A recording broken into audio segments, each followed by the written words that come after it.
Hello, my name is Ethan Harlow. I'm 27 and I work as a freelance video editor in this quiet suburban neighborhood just outside Portland, where the days blend together like frames in a timeline I'm always cutting and rearranging for other people's stories. I'm right.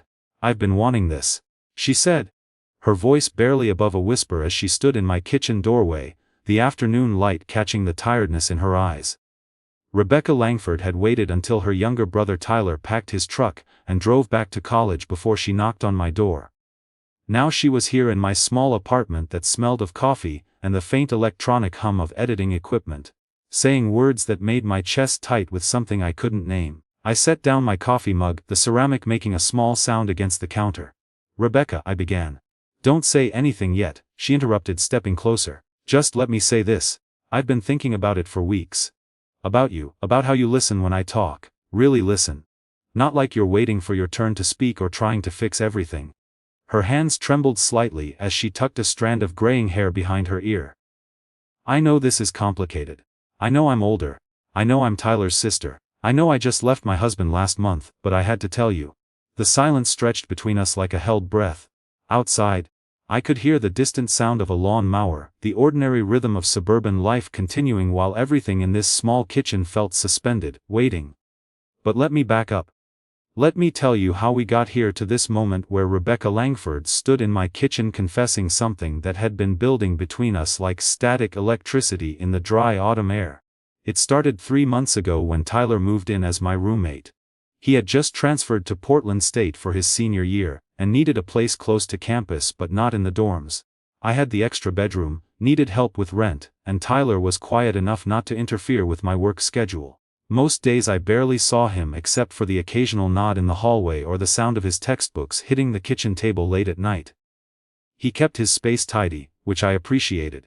And we shared the occasional meal when our schedules aligned. Usually something simple like grilled cheese sandwiches or takeout from the Chinese place down the block.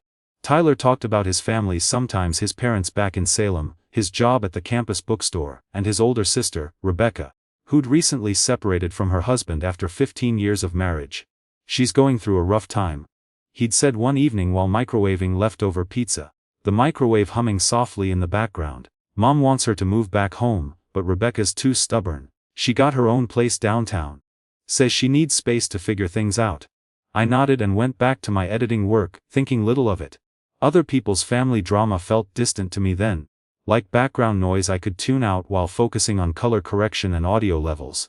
My own life was a series of deadlines and solitary nights, piecing together videos for clients who ranged from local businesses to aspiring filmmakers. The first time I saw Rebecca was on a Thursday morning in late September. I was carrying my coffee to the front porch, planning to work outside while the weather was still decent, when I noticed a woman sitting in a blue Honda Civic parked across the street. She was staring at our duplex with an expression I couldn't read, her hands gripping the steering wheel like she was trying to decide something important. The sunlight filtered through the leaves, casting dappled shadows on her car, and I wondered briefly if she was lost or waiting for someone else. When she finally got out of the car, I realized she had Tyler's same dark eyes and stubborn jawline. But where his face was still soft with youth, hers carried the weight of experience. She looked tired in a way that went deeper than just needing sleep. Her eyes were puffy, as if from recent tears, and her posture spoke of exhaustion. Her jeans were wrinkled, her sweater slightly too big, and she moved with the careful deliberation of someone who'd been crying recently. She smoothed her hair back as she approached the door, taking a deep breath before knocking. Through the screen, I heard Tyler's surprised voice. "Rebecca, what are you doing here?" "I was in the neighborhood," she said, though something in her tone suggested otherwise. "Thought I'd see how you're settling in." Tyler invited her inside, and I tried to focus on my work, but their voices carried through the thin walls. She asked about his classes, his job, whether he was eating enough. Normal sibling conversation, except for the undercurrent of something else. A fragility in her voice, like she was holding herself together with effort. I could hear the clink of cups as they made tea, and snippets of their talk floated out, her asking about his friends, him reassuring her he was fine. When she left an hour later, she paused at the bottom of the porch steps and looked up at me. "You must be Ethan," she said. "Tyler mentioned he had a roommate who worked from home." "That's me," I replied, closing my laptop. "You're Rebecca." She nodded, shading her eyes against the morning sun. Thanks for looking out for him. I know he's probably not the easiest roommate. He's fine, I said. Quiet, keeps to himself. Something flickered across her face at that. Yeah, we're both pretty good at that. She started toward her car, then turned back. If he ever needs anything or if there's ever a problem, you can call me. Tyler has my number. I watched her drive away, noting how she sat perfectly straight behind the wheel, like she was afraid of relaxing even for a moment. There was a vulnerability in her that stuck with me, making me wonder about the story behind her separation. The second time I saw Rebecca was 2 weeks later. I was under the hood of my truck in the driveway, trying to figure out why the engine was making a grinding noise that sounded expensive, grease smearing my hands and the scent of oil thick in the air. That same blue Honda pulled up, and this time she got out immediately, walking over with purpose. Car trouble, she asked, peering over my shoulder at the engine. Truck trouble, I corrected, wiping grease off my hands with an old rag. Something's wrong with the alternator, I think. Or maybe the starter. Hard to tell without the right tools. My ex-husband was always working on cars, she said, then caught herself. I mean my husband, soon-to-be ex-husband. She shook her head. Sorry, I'm still getting used to the terminology. I looked at her more carefully then. She was wearing the same oversized sweater, but her hair was pulled back in a neat ponytail, and she'd put on makeup that didn't quite hide the shadows under her eyes. Her hands fidgeted with the edge of her sleeve, betraying her nervousness. Tyler's not here, I said. He's got classes until 4. I know, she hesitated, then added. I was hoping to talk to you actually. About Tyler and about me showing up here unannounced last time. I don't want you to think I'm one of those hovering family members who can't let go. I closed the hood of my truck and leaned against it. I don't think that. Good, she said, but she didn't look relieved. It's just this whole separation thing is new for me. I don't really know how to be alone yet. Sometimes I drive around just to have somewhere to go, and I end up here because it's the only place that feels. She trailed off, searching for the right word. Safe, I suggested. She looked at me with surprise. Like I'd guessed something she hadn't expected to reveal. Yeah, safe. We stood there in the driveway as the afternoon light shifted through the maple trees lining our street. I found myself studying her face, noticing details I'd missed before: the small scar above her left eyebrow, the way she bit her lower lip when she was thinking, the laugh lines around her eyes that suggested she hadn't always looked so tired. There was a quiet strength in her, mixed with fragility, and it drew me in unexpectedly. Would you like some coffee? I asked. I was about to take a break anyway. She hesitated for a long moment, glancing at her car as if considering escape, then nodded. That would be nice. We sat at my small kitchen table, drinking coffee from mismatched mugs while she told me about her life in careful, measured sentences. She'd been married since she was 22. Worked part-time at a dental office, never had children though they'd tried for years. Her husband was a good man, she insisted. But somewhere along the way they'd stopped talking about anything that mattered. We became roommates, she said, staring into her coffee, her fingers tracing the rim of the mug. Polite roommates who shared a mortgage and took turns doing laundry. I can't even remember the last time we had a real conversation. I listened without offering advice, or trying to fill the silences, just nodding occasionally to show I was there. Something about her reminded me of a bird with a broken wing, still beautiful but afraid to trust that it might fly again. As she spoke, I shared a bit about myself too. How freelancing meant long hours alone, how I'd moved to Portland to escape the small-town gossip of my hometown, where everyone knew your business before you did. She laughed softly at one of my stories about a botched video shoot, and the sound was genuine, easing the tension in the room. When Tyler came home from classes, he found us still sitting at the kitchen table, the conversation having moved from her marriage to books we'd read, then to the video projects I worked on, and finally to her secret dream of taking photography classes. You two look serious, Tyler said, dropping his backpack by the door with a thud. Just getting to know your roommate, Rebecca replied, standing to give her brother a hug. Making sure he's worthy of living with my baby brother. Tyler rolled his eyes. I'm 21, Rebecca. Not exactly a baby. You'll always be my baby brother, she said, ruffling his hair the way older sisters do. But I caught the look she gave me over his shoulder, a look that said, thank you for listening. Thank you for not judging. Thank you for letting me be myself for an hour. After that, Rebecca's visits became more frequent. She'd show up on Tuesday afternoons when Tyler had his longest class schedule, or on Saturday mornings, when he was still sleeping off his Friday nights. Always with a reason. She was in the neighborhood, she had extra groceries, she wanted to check on something. But the reasons felt less important than the conversations we'd have while sitting on my front porch or walking around the block. The neighborhood was peaceful, with kids playing in yards and dogs barking in the distance, providing a backdrop to our talks. She told me about the apartment she'd rented downtown.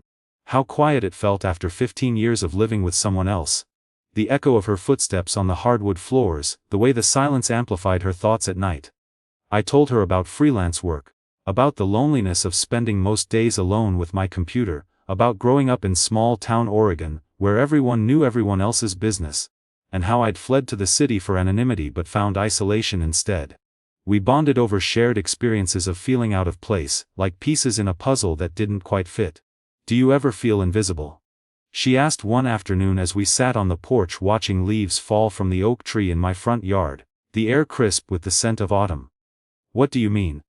"Like you're going through the motions of living, but no one really sees you. Like you could disappear tomorrow and it would take people weeks to notice." I considered this, watching her profile as she spoke, the way the light highlighted the subtle freckles on her nose. "Sometimes," I admitted. "Especially in my line of work. I'm behind the scenes, editing other people's lives while mine feels static." She turned to look at me then, really look at me, and I felt something shift in the air between us. "You see me," she said quietly. "When I talk, you actually listen. Do you know how rare that is?" I didn't know what to say to that, so I just nodded. But something warm and complicated was growing in my chest. Something I didn't want to examine too closely. It was like discovering a hidden layer in a video file, unexpected and revealing. The visits continued through October and into November. Rebecca would arrive with coffee and pastries from the bakery downtown, or with questions about editing software, because she was thinking of taking a digital photography class. We'd discuss the nuances of composition, how light could transform a scene, and I'd show her clips from my projects, explaining the choices I'd made.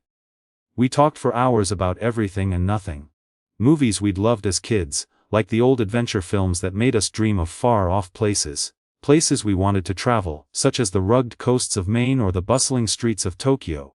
And the strange loneliness of being adults who felt like they were still figuring out how to live. I opened up about my own past relationships, how they'd fizzled out from neglect or mismatched expectations, and she shared stories from her marriage, the small moments that accumulated into a chasm. Tyler seemed oblivious to the growing connection between his sister and his roommate. If he noticed that Rebecca's visits always seemed to coincide with his absence, he didn't mention it. If he saw the way she looked at me when she thought no one was watching, or the way I found excuses to be available when she stopped by, like pausing a render to answer the door, he kept it to himself.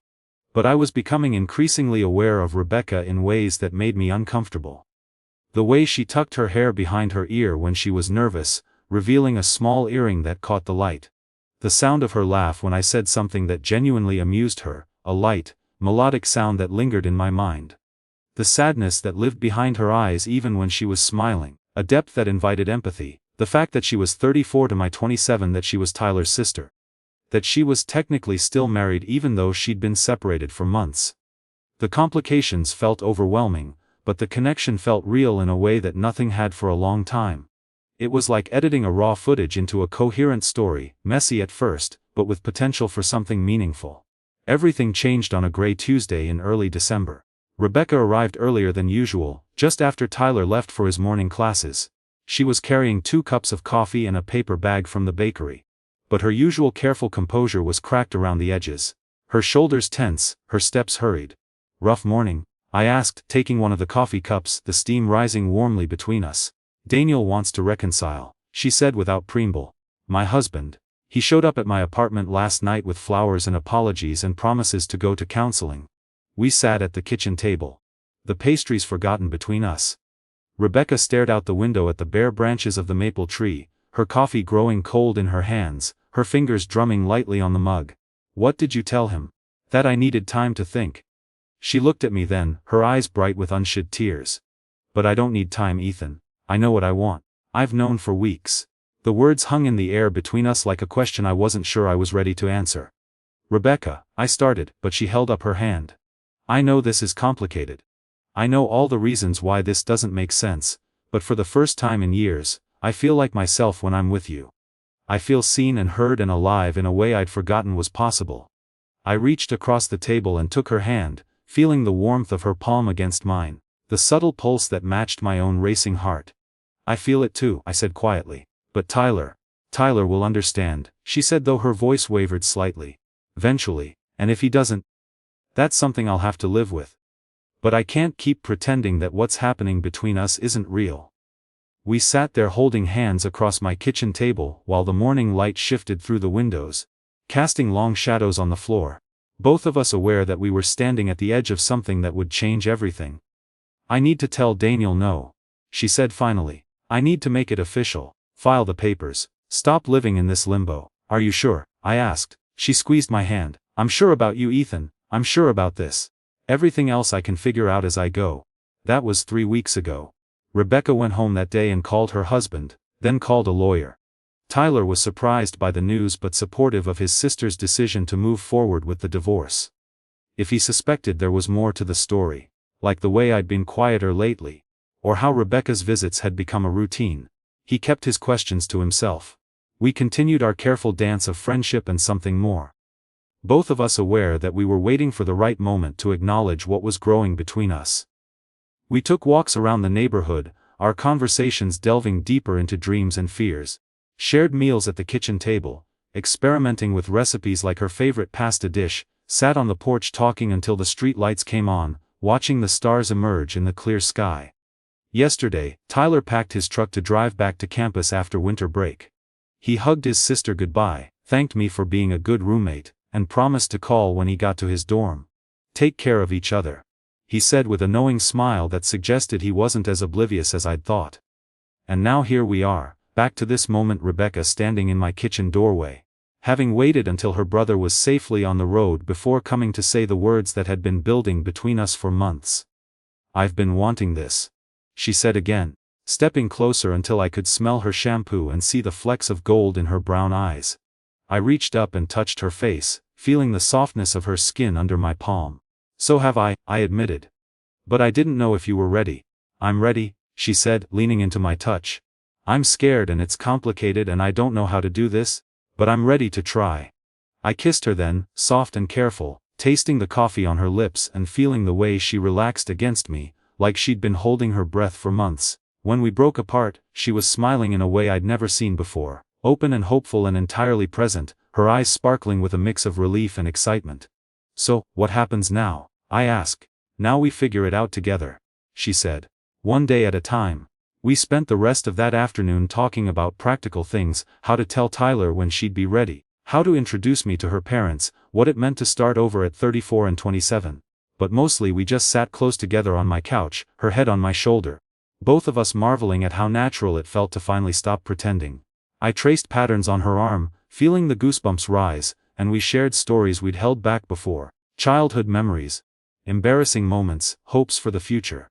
That evening, we walked to the diner on the corner, the same place where I'd eaten countless solitary meals over the past year, the neon sign buzzing faintly as we entered. But everything looked different now. The red vinyl booths seemed cozier, the fluorescent lights warmer. The tired waitress who refilled our coffee cups smiled knowingly at us. Rebecca sat across from me, her hands wrapped around her mug, talking about the photography class she'd finally signed up for, and the small apartment she was thinking of giving up now that her divorce was moving forward.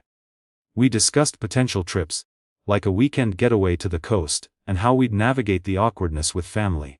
I don't want to rush anything, she said, meeting my eyes across the table, but I also don't want to waste any more time being afraid.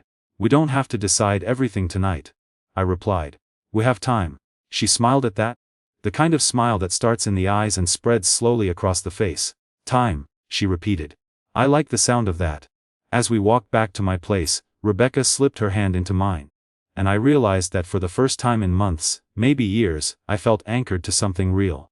Not just the physical sensation of her fingers interlaced with mine, but the knowledge that someone saw me clearly and chose to stay anyway. The street was quiet, the air cool, and the future stretched ahead of us, uncertain but full of possibility.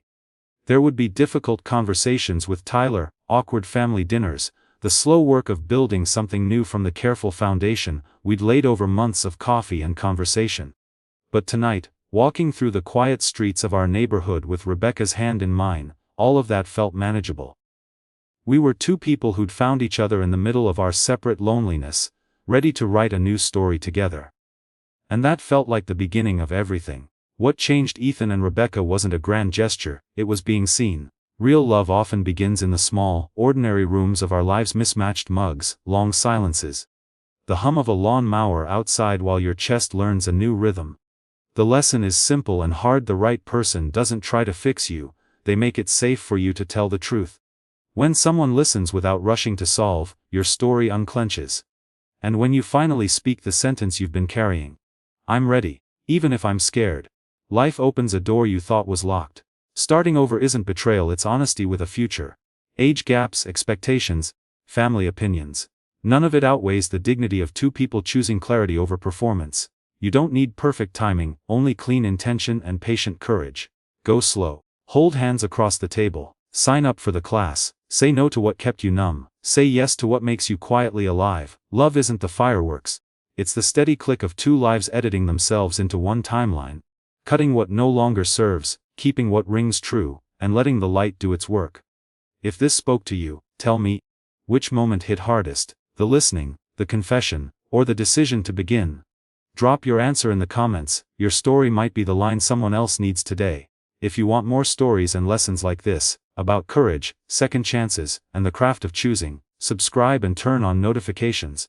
Join a community that believes small honest moments can change everything.